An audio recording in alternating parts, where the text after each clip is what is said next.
Guys, check natin itong ating 491 end pen antenna SWR.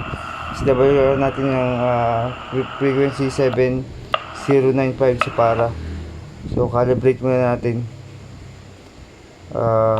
So URC 187 pong gamit yung radyo. So check muna natin, calibrate muna natin. After natin calibrate, then check SWR. So yan, SWR. Wala pang 1.5. Wala pa siyang 1.5 na SWR niya. So ngayon, try naman natin sa Brigada 7.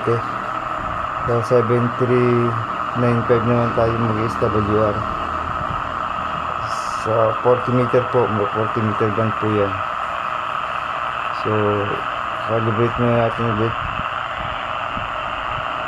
End fed antenna po tayo dito, half wave 491 balong ng gamit. So calibrate muna natin.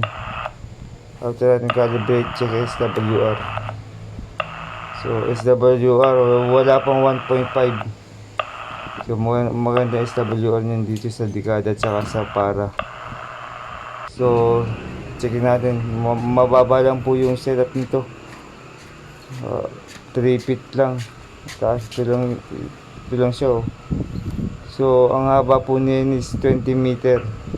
Pwede namang 19.5, pero ito sa version 2 na ito, nagawa ko na to, ano siya, sa 20 meter okay na yung SWR nya.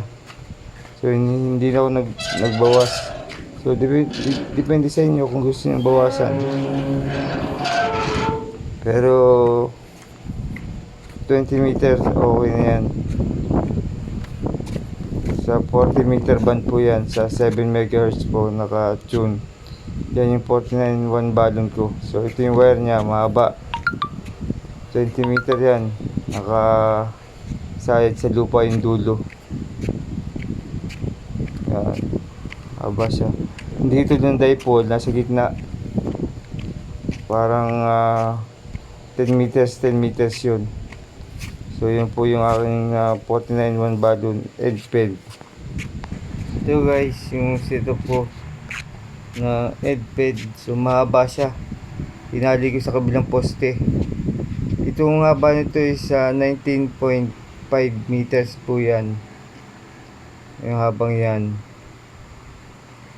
Ayan, haba, nakatali sa kabilang poste. So yun lang po, salamat.